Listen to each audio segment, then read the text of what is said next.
উড়ন্ত লাল চুল, এক কানে দুল, একটা ভুরু কাটা, প্যান্ট হাঁটুর কাছে ফাটা, পারফেক্ট এক্সাম্পল অফ পাক্কা তার কাটা।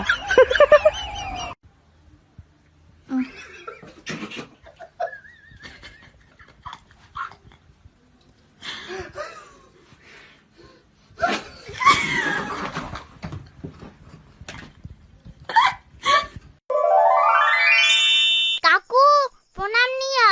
বেঁচে থাক বাবা, বেঁচে থাক। কচি, পড়াশোনা কেমন চলছে? উল্টো পাল্টা কথা বলবে না।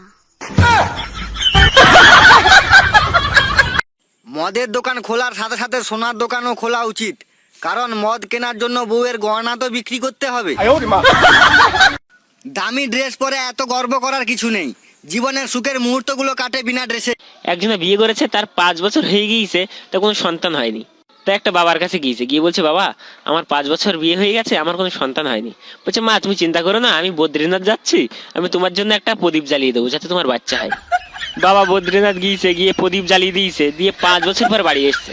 বাড়ি এসে বলছে, মা তোমার কোনো সন্তান হয়েছে? বলছে, হ্যাঁ। বলছে, কটা? বলছে, 5টা। বলছে, বাচ্চার বাবা কোথায়? বলছে, প্রদীপ নিয়ে বাড়ি গেছে। কেন বিষ খেয়েছো? বলবো না।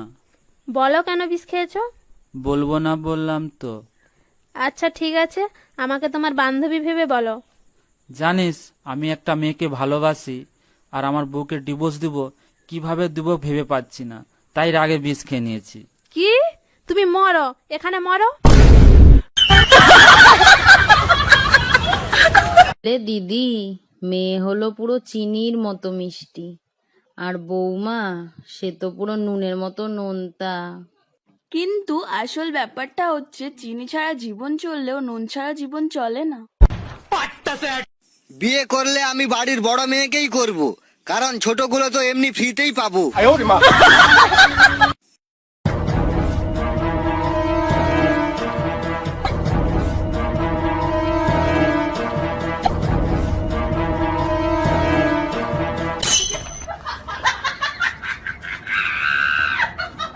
আমার জীবনে একটাই ইচ্ছে, বন্ধুর বিয়েতে সিঁদুর দানের সময় চেঁচিয়ে বলবো, আসছে বছর আবার হবে।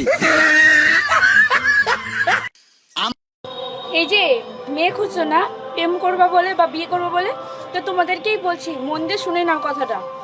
মেয়ে যদি খুঁজতে হয় তাহলে ভালো একটা মনের মেয়ে খোঁজো, যেই মেয়ে গুরুজনকে সম্মান করতে পারবে। হ্যাঁ, যেই মেয়ে গুরুজনকে সম্মান করতে পারবে, সেই মেয়ে রূপ না হলেও চলবে, কারণ বেশিরভাগ সুন্দর মেয়েরাই কিন্তু অনেক ঘাটের জল খেয়ে আসে। ওই জন্য সেই সব মেয়েদেরকে দয়া করে নাও না।